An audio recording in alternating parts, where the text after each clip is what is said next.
Hello friends, welcome back to our channel. Friends, నేను జరిగిన Women's Premier League Mumbai Indians versus Delhi Capitals women's మ్యాచ్లో Delhi Capitals team 7 వికెట్ల తేడాతో ఘన విజయం సాధించింది. అయితే Delhi Capitals team captain Jemimah చివరిలో 50 బంతులు 70 పరుగులు కొట్టడంతో జమీమా మంచి ఇన్నింగ్స్ ఆడి కీలక పాత్ర పోషించింది. అలాగే ఓపెనర్స్ లిజ్లీ 46 పరుగులు కొట్టి మ్యాచ్ను ముందుకు ప్రోగ్రెస్ చేసింది. ఇప్పుడు ఈ మ్యాచ్ యొక్క ఫుల్ హైలైట్స్ గురించి తెలుసుకుందాం. ఫ్రెండ్స్, క్రికెట్ అప్డేట్స్ రెగ్యులర్గా పొందాలంటే ఇప్పుడే మన యూట్యూబ్ ఛానల్ సబ్స్క్రైబ్ చేసుకోండి. ముందుగా టాస్ అయితే ఢిల్లీ క్యాపిటల్స్ టీం గెలిచింది. దీంతో ఫీల్డింగ్ తీసుకుంది. సో పవర్ ప్లేలో ముంబై ఇండియన్స్ టీంకి అంత మంచి స్టార్ట్ అయితే రాలేదు. 23 పరుగులకి 2 వికెట్లు పడ్డాయి. ఓపెనర్స్ ఇద్దరు సంజీవ్ సజన్ అలాగే హ్యాలీ మాథ్యూస్ సరిగ్గా పర్ఫామ్ చేయలేకపోయారు.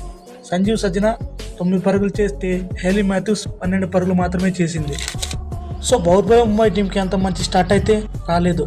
ఈ WPL సీజన్లో 23కి 2 పరుగులు ఇదే పవర్ ప్లేలో లోయెస్ట్ స్కోర్. ఇక మిడిల్ ఓవర్లో చూసుకున్న హర్మన్ ప్రీత్ కౌర్ అలాగే నట్ స్క్రీవర్ బండ్ నుంచి 78 పరుగుల పార్ట్నర్షిప్ బిల్డ్ అయింది.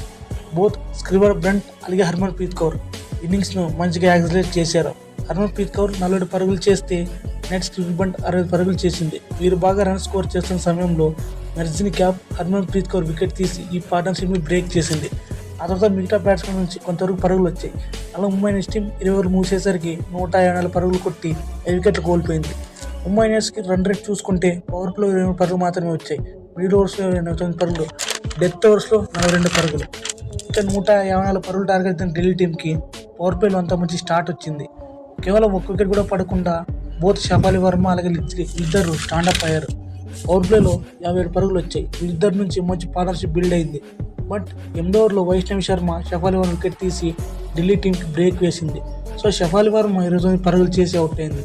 చివరిలో జమీమా హాఫ్ సెంచరీ కొట్టి మ్యాచ్ని గెలిపించింది. ఫ్రెండ్స్, ఈ ఢిల్లీ మ్యాచ్ గెలవడానికి one of the main reason Delhi team bowling unit. నిజంగా ఈ మ్యాచ్లో చాలా డాట్ బాల్ వేశారు. దీంతో ఢిల్లీ టీం ఈ మ్యాచ్ కంఫర్టబుల్గా గెలిచింది.